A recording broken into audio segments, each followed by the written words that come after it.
Hello दोस्तों, आप सभी का स्वागत है आज के हमारे प्रैक्टिस सेट 3 में। जो अंतिम प्रहार नवीन सर के द्वारा कराया जा रहा है, उसका हम इस क्लास में नोट्स का रिवीजन करेंगे। तो चलिए हम क्लास को शुरू करते हैं। क्लास को शुरू करने से पहले आपसे रिक्वेस्ट है कि अगर आपको यह क्लास अच्छी लग रही है तो आप अपने 2 दोस्तों को ज़रूर शेयर कीजिए और हमें सपोर्ट कीजिए, जिससे हमें मोटिवेशन मिले आगे भी वीडियो बनाने में। तो बिना देरी को क्लास को करते हैं शुरू। जैसा कि आप लोगों को पहले से पता है कि इस क्लास की जो पीडीएफ नोट्स है आपको हमारे टेलीग्राम चैनल पर मिल जाएगी।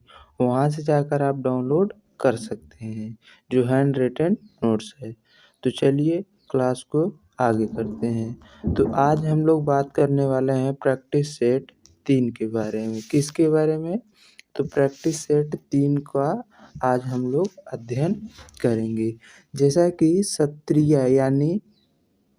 क्षत्रिय अपने आध्यात्मिक और भक्ति और वैष्णव आंदोलन से जुड़ा है। आध्यात्मिक भक्ति और वैष्णव आंदोलन से कौन जुड़ा है? तो क्षत्रिय शास्त्रीय नृत्य जुड़ा है। यह असम में होता है। इसके संस्थापक श्रीमद शंकर देव जी थे।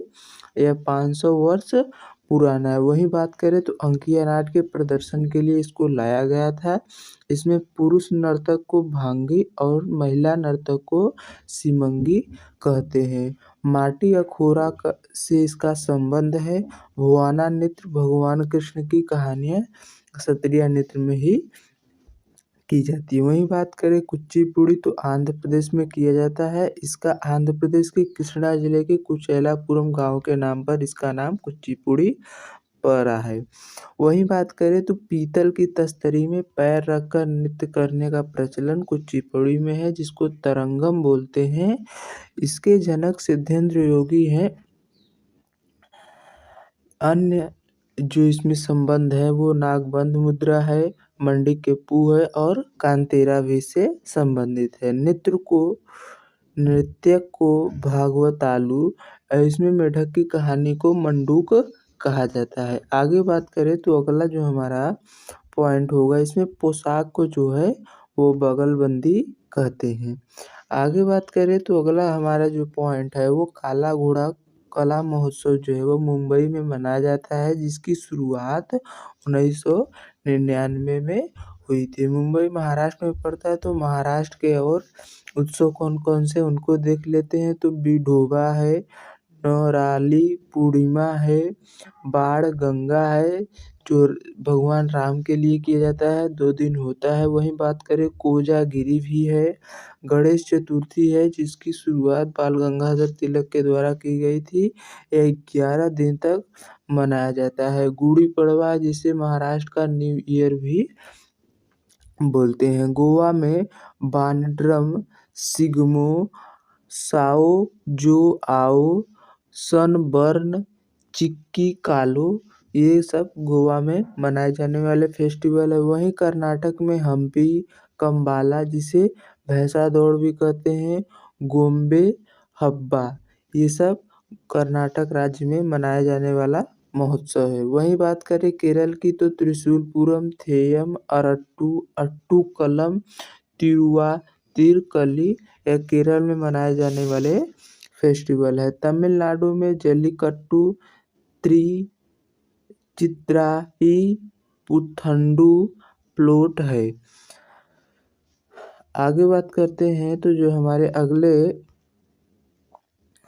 पॉइंट्स है वो ये है कि गुडेचा बंधु जो है वह डांगरी घराना से संबंधित है। गुडेचा बंधु किससे संबंधित है? डांगरी घराना से। लता मंगेशकर भिंडी घराने से संबंधित है। बड़े गुलाम अली पटियाला घराने से। उस्ताद आमिर खान जो है वो इंदौर घराने से संबंधित है। विजय किचलू आगरे घराने से संबंधित है। हरिप्रसाद चौरसिया जी सेनिया घराने से संबंधित है। वह निखिल बनर्जी जी मैहर घराने से संबंधित है। अली अकबर खान भी मैहर घराने से संबंधित है। राजा शीलभद्र सिंह ट्रॉफी जो है वो राष्ट्रीय खेल से संबंधित है। राष्ट्रीय खेल जो पहली बार हुए 1924 में लाहौर में हुआ था। इसमें भारत इस समय जो हुआ 38वां, वो सन 2025 उत्तराखंड में राष्ट्रीय खेल हुए। उस समय भारत में लाहौर था 1924 में, तो वहाँ पर हुए थे, लेकिन वर्तमान में भारत से लाहौर अलग हो गए हैं, वो पाकिस्तान में है। तो इसलिए राष्ट्रीय खेल जो हुए हैं वो उत्तराखंड में हुए हैं। इसका उद्घाटन जो है मोदी जी ने किया था, समापन अमित शाह के द्वारा किया गया। इसका जो शुभंकर मौली था, इसमें फर्स्ट स्थान सेना का था जो उसने 68 गोल्ड जीते थे। वहीं सेकंड स्थान पर महाराष्ट्र 54 गोल्ड के साथ थे। इसका 39वां जो संस्करण होगा वो मेघालय में होगा। आगे बात करते हैं तो अगला हमारा जो प्रश्न था या पॉइंट कह सकते हैं वो है फॉलो ऑन जो है वो क्रिकेट में ओनली टेस्ट मैचेस में होता है, जिसमें 200 रन का अंतर होता है।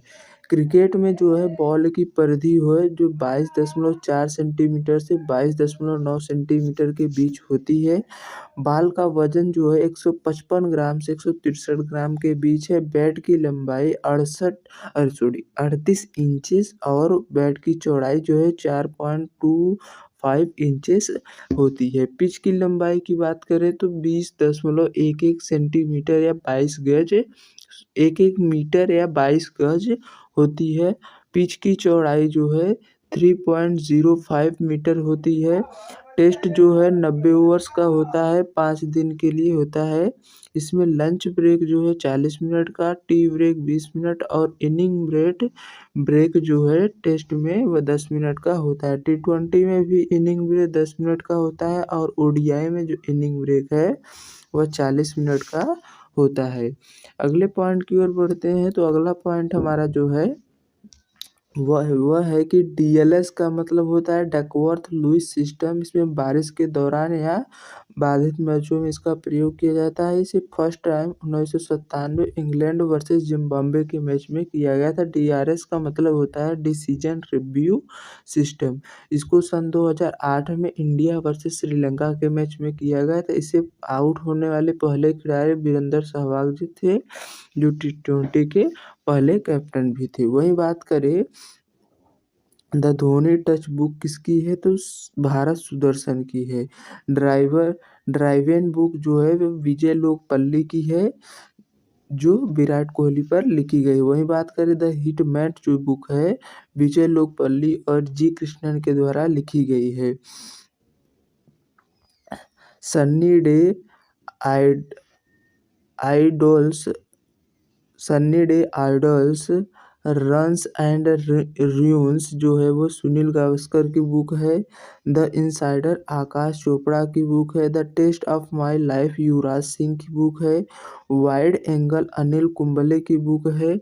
वहीं बात करें प्लेइंग इट माई वे सचिन तेंदुलकर की बुक है, जो इसमें बहुत ट्रेंडिंग में है, अधिकतर पूछी जा रही है। नो स्पिन शेन वार्न की बुक है।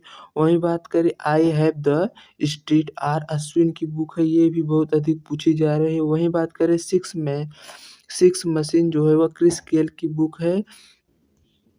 आगे बात करते हैं तो अगले जो हमारे पॉइंट्स हैं वो यह है कि एक सेकेंड देख लेते हैं।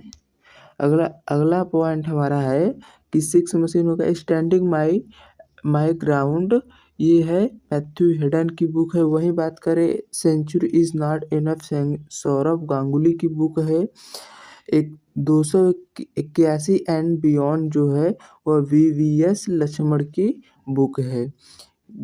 ग्रीमस उपन्यास जो है सलमान रुश्दी की उपन्यास है, जिसके लिए इन्होंने 1981 में बुकर प्राइज प्राप्त किया था। और बुकर प्राइज किसके लिए प्राप्त किया था तो मिडनाइट चिल्ड्रन के लिए 1981 में सलमान रुश्दी को बुकर पुरस्कार मिला था। इनकी उपन्यास का नाम है ग्रीमस। इन्होंने 2024 में नाइफ यानी KNIF क्या है, सही से नहीं दिख रहा है तो हम बता दें KNIFE है यानी नाइफ। वही विक्ट्री सिटी है। द एलिवेंट हावर्स है। सॉरी द 11th हावर्स है, ये क्या है, सलमान रुश्दी की ये वर्तमान की बुक्स है। वहीं बात करें अदर बुक्स में तो गोल्डन हाउस है, द सोटैनिक वर्सेस है। अमिताभ घोष की जो बुक है द शैडो लाइन है, सी ऑफ पीस है। वही बात करें अरविंद उड़ीसा का तो द वाइट टाइगर है, सिलेक्शन डेज है। विक्रम सेठ की बुक टू लिव्स है, द गोल्डन गेट है। आगे बात करते हैं तो हमारे अगले जो पॉइंट्स हैं वो यह है कि तीसरी अनुसूची में किसका प्रावधान किया गया है। तो तीसरी अनुसूची में जो है संवैधानिक पदों पर शपथ एवं प्रतिज्ञान के प्रारूप का प्रावधान किया गया है। दूसरी अनुसूची में परिलब्धियों, भत्तों एवं विशेषाधिकार से संबंध में प्रावधान है। 8वीं अनुसूची में भाषा व राजभाषा का है। 9वीं अनुसूची जो है भूमि सुधार से जो फर्स्ट कॉन्स्टिट्यूशनल अमेंडमेंट 1951 के द्वारा जुड़ा। 10वां अनुसूची जो है दल बदल से संबंधित है। 52वें कॉन्स्टिट्यूशनल अमेंडमेंट 1985 में जुड़ा। वहीं बात करी 11वां कॉन्स्टिट्यूशनल अनुसूची जो है वो पंचायत राज से संबंधित है, जिसमें 29 सब्जेक्ट होते हैं। 73वें कॉन्स्टिट्यूशनल अमेंडमेंट 1992 के द्वारा जुड़ा। 12वीं अनुसूची जो है नगर पालिका से संबंधित है, जिसमें 18 विषय हैं। 74वें कॉन्स्टिट्यूशनल अमेंडमेंट 1992 के द्वारा इसको जोड़ा गया। दोहरे दंड से जो बचाव है वो आर्टिकल 20 के 2 में इसका प्रावधान है। आर्टिकल 20 का फर्स्ट जो है पूर्वत्यागी कानून के विरुद्ध संरक्षण है। वही बात करें आर्टिकल 20 के 8 में तो आत्मदोष के विरुद्ध संरक्षण यानी खुद को स्वयं के खिलाफ गवाही देने से रोकने के बारे में बताया गया है। आपातकाल के दौरान आर्टिकल 20 व आर्टिकल 21 को निलंबित नहीं किया जाता है। आर्टिकल 21 में 6 से 14 वर्ष की आयु के बच्चों को निःशुल्क शिक्षा की बात की गई। 86वें कॉन्स्टिट्यूशनल अमेंडमेंट सन 2002 के द्वारा इसको जोड़ा गया था। वही बात करें आगे तो अगला पॉइंट हमारा है कि आर्टिकल 23 में मानव व्यापार एवं बलात् श्रम पर रोक है। आर्टिकल 24 में 14 वर्ष से कम आयु के बच्चों को श्रम यानी कार्य से रोकना। वही बात करें आर्टिकल 30 में तो एसटी से संबंधित एसटी अपनी मनपसंद की शैक्षणिक संस्थान की स्थापना कर सकता है। आर्टिकल 29 में एसटी के हितों का संरक्षण है। आर्टिकल 32 को बी.आर. अम्बेडकर ने संविधान की आत्मा कहा। वही बात करें बंदी प्रत्यक्षीकरण तो बंदी प्रत्यक्षीकरण जो है to have the body of है, इसका मतलब सशरीर प्रस्तुत करना होता है। परमादेश में हम आदेश देते हैं, वी कमांड, यह किसके द्वारा, न्यायालय के द्वारा दिया जाता है। प्रतिषेध जो है मना करना होता है। वही बात करें अधिकार परीक्षा बाई वाइड अथॉरिटी, किस अधिकार से, यानी हम पूछते हैं तो अधिकार परीक्षा में क्या होता है, किस अधिकार से यह ऐसा है कि इसमें पूछा जाता है। उत्प्रेषण में जो है पूर्णतः सूचित किया जाता है, टू बी सर्टिफाइड होता है।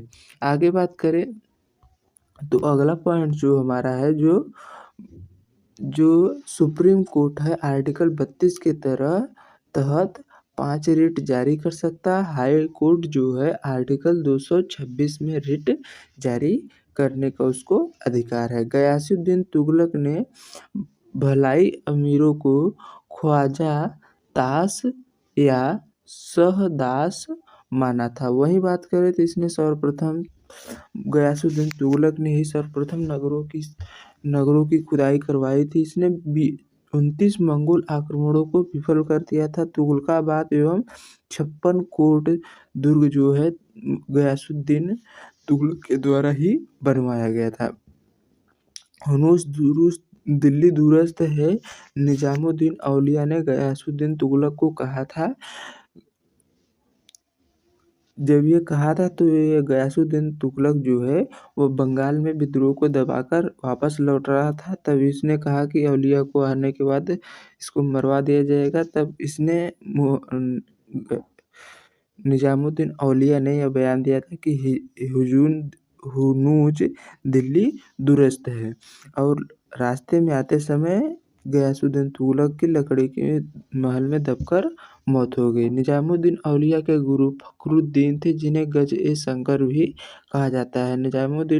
निजामुद्दीन औलिया की दरगाह जो है वो दिल्ली में अवस्थित है। अमीर-ए-सादों की नियुक्ति जो है मोहम्मद बिन तुगलक ने किया था। मोहम्मद बिन तुगलक जो है सबसे शिक्षित शासक था। होली उत्सव में इसने भाग लिया। आगे बात करते हैं तो अगला पॉइंट जो है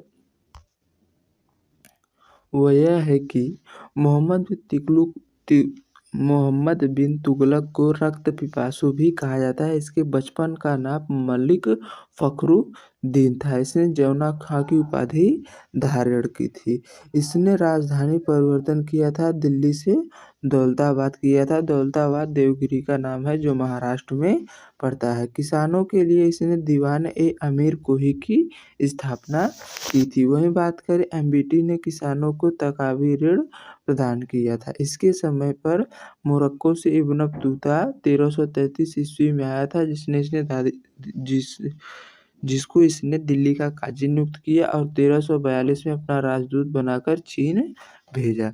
वहीं बात करें टोपरा और मेरठ स्तंभ जो दो अशोक स्तंभ है, इसको दिल्ली किसने लाया तो फिरोज शाह तुगलक ने 1351 से 1388 ईस्वी में जो शासन किया था इसने लाया था। इसको सल्तनत काल का औरंगजेब भी कहते हैं। आगे बात करते हैं, थोड़ा सा ऊपर कर लें तो इसने जो है वो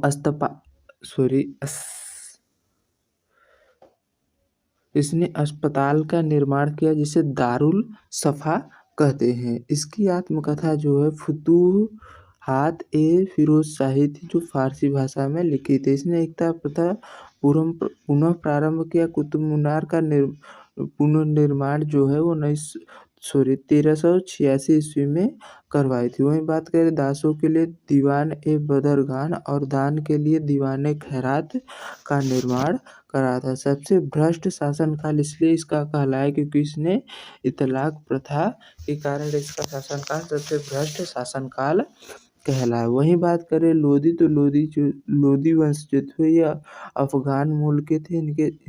लोदी वंश की स्थापना जो है या संस्थापक जो था वो बहलोल लोदी था, जो सबसे अधिक शासन किया था पूरे दिल्ली सल्तनत में 1451 से 1489 तक। वहीं बात करें दिल्ली सल्तनत की अगले लोदी शासक की तो सिकंदर लोदी था, जो 1489 से 1517 ईस्वी तक था।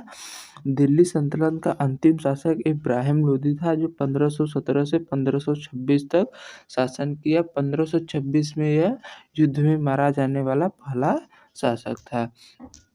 आगे बात करें तो अगला पॉइंट जो हमारा है वह सिकंदर लोदी से ही संबंधित है। सिकंदर लोदी के समय गुरु नानक देव ने, जिनका जन्म 1469 में हुआ था, 1539 में उनकी मृत्यु हो गई, सिख धर्म की स्थापना की थी। सिकंदर लोदी का अन्य नाम निजाम खां था।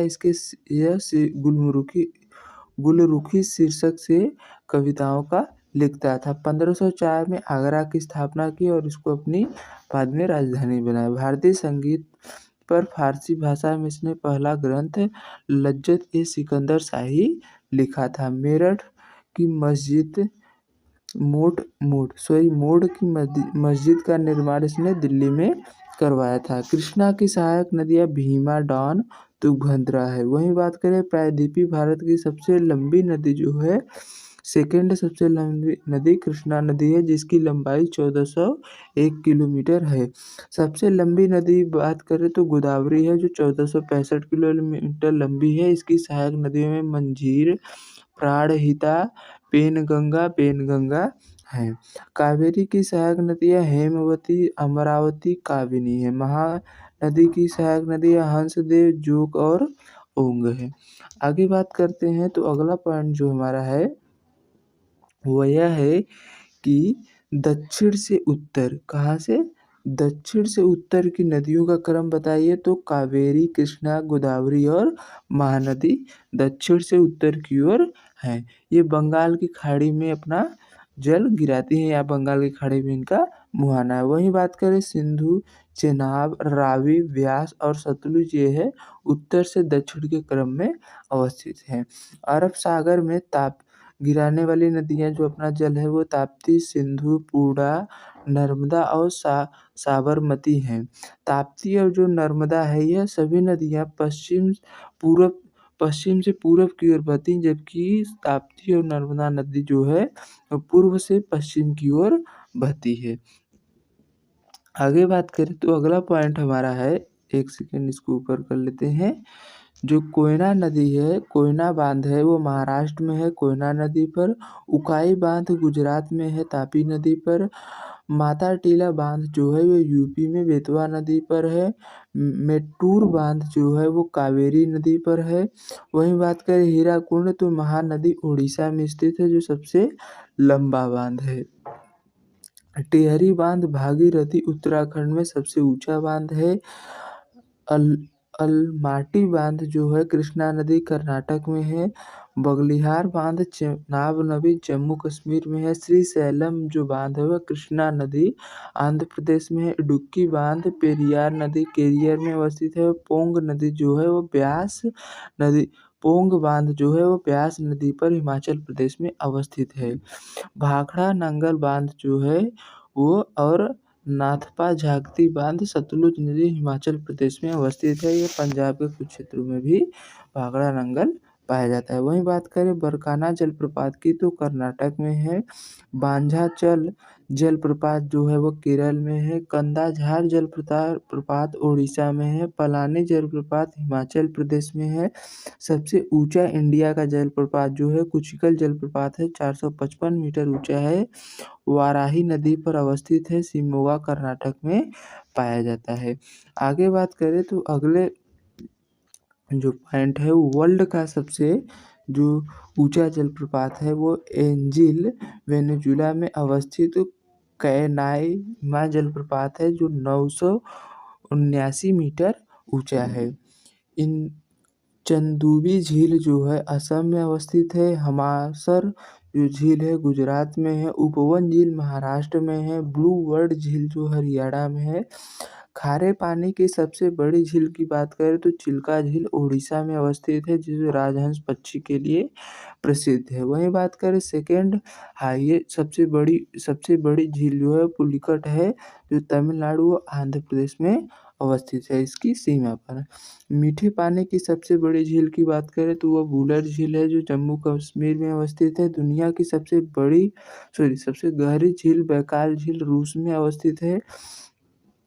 भारत की सबसे लंबी झील जो है वो वेम्बनाड झील केरल में अवस्थित है। वहीं बात करें एशिया की सबसे बड़ी कृत्रिम झील गोविंद पंत सागर है जो यूपी में अवस्थित सोनभद्र जिले में अवस्थित है।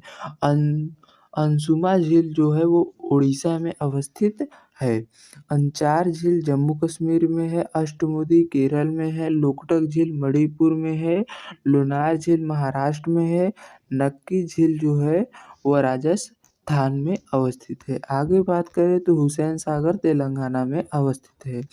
जीडीपी में जो है वो सर्वाधिक योगदान सर्विस सेक्टर और तृतीय क्षेत्र का होता है। एक वर्ष में वस्तुएं और सेवाओं के मूल्यांकन का मापन होता है। राष्ट्रीय आय की गणना जो है उत्पाद आय व उपभोग के आधार पर भी किया जाता है। पहली बार राष्ट्रीय आय की गणना दादा भाई नौरोजी के द्वारा 1867-68 में किया गया था। जो राष्ट्रीय आय आई थी वो 20 रुपये प्रति व्यक्ति आए थे। वही बात करें इनकी बुक जो है poverty and un British rule of India 1901 में प्रकाशित हुआ जिस जो ड्रेन थ्योरी भी इससे संबंधित है। यानी यहाँ से धन कैसे लूटा गया यह थ्योरी जो है इसी बुक से संबंधित है। जीएनपी में होता है ग्रॉस नेट प्रोडक्ट जो है वो जीडीपी और देश विदेश में अर्जित आय भारतीयों द्वारा इसको जोड़कर होता है। एनएनपी नेट नेशनल प्रोडक्ट जो प्रोडक्ट है वह जीएनपी और में से मूल्यह्रास को निकालने पर प्राप्त होता है। नाबार्ड की पूंजी जो है 100 करोड़ थी। शिवरामन समिति की सिफारिश पर जो आया था 1789 में इसकी स्थापना हुई थी। सॉरी, नाबार्ड की स्थापना 1989 में ही हुई थी। 12 जुलाई 1989 को इसकी स्थापना हुई थी। हेडक्वार्टर इसका मुंबई में है। इंदिरा गांधी ने इसको 5 नवंबर 1982 को देश को समर्पित किया था। यहाँ पर 1989 होगा, क्या होगा? 1989। 1989 में शिवरामन समिति की सिफारिश पर इसकी स्थापना हुई थी। आगे बात करें तो अगला पॉइंट जो हमारा है वह यह है कि सिडबी की स्थापना 12 अप्रैल 1988 में हुई थी। इसका हेडक्वार्टर मुंबई में है। सिडबी की स्थापना 2 अप्रैल 1990 में हुआ था लखनऊ में। एक्सियम बैंक जो है export import bank of India की स्थापना 1982 मुंबई में हुआ था। मोहम्मद यूनुस जो है वह इनको नोबेल सन 2006 में शांति के लिए मिला था। एडम स्मिथ जो फादर ऑफ इकोनॉमी कहे जाते हैं, इनकी बुक है वेल्थ ऑफ नेशन। वही बात करें प्रथम ग्रामीण बैंक तो 20 अक्टूबर 1975 को प्रथमा बैंक मुरादाबाद यूपी में खुला था एक्ट 1976 के द्वारा। केंद्र की जो साझेदारी होती है केंद्र की वो 50%, राज्य की 15% और प्रायोजित बैंक की 35% होती है। अगले पॉइंट की बात करें तो अगला पॉइंट हमारा है कि सदिश जो है वेग, विस्थापन, त्वरण, बल और भार, आवेग, संवेग से संबंधित है। अदिश जो है समय, क्षेत्रफल, आयतन, दूरी, चाल, कार्य से संबंधित है। इलेक्ट्रॉन जो है जे थॉमसन ने इसकी खोज की थी। इनको 1906 में भौतिक के लिए नोबेल मिला था। प्रोटॉन की खोज रदरफोर्ड ने 1917 में किया था। न्यूट्रॉन की खोज चैडविक ने 1932 में किया। 1932-33 में इनको इसी के लिए नोबेल मिला। लाल शैवाल के वर्ग का जो सामान्य नाम है वो रोडोफेलिया है, रोडोफाइसी है। हरा शैवाल को क्लोरोफाइसी कहते हैं। पीले और हरे शैवाल को जैंथियोफाइसी कहते हैं। भूरा शैवाल पियोफाइसी कहलाता है। भारतीय शैवाल विज्ञान के जनक MOP आयकर हैं। अंतरिक्ष शैवाल जो है क्लोरेला है। शैवाल में प्रकाश संश्लेषण क्लोरोफिल में होता है। ये था आपका तीसरा प्रैक्टिस सेट का फुल नोट्स का रिवीजन हो गया। अगर आपको क्लास पसंद लगी तो अपने दोस्तों को ज़रूर शेयर कीजिएगा और हमें सपोर्ट कीजिएगा। चलिए मिलते हैं नेक्स्ट क्लास में। और अगर PDF नोट्स चाहिए तो हमारे टेलीग्राम चैनल को ज्वाइन कर लीजिए। डिस्क्रिप्शन और चैनल के डिस्क्रिप्शन में हमने लिंक लगाया हुआ है, या तो आप सर्च कर सकते हैं सरकारी _रोजगार_ बाय आकाश, आपको मिल जाएगा। उसको आप ज्वाइन कर ले, वहाँ आपको नोट्स मिल जाएगा। चलिए मिलते हैं नेक्स्ट क्लास में। तब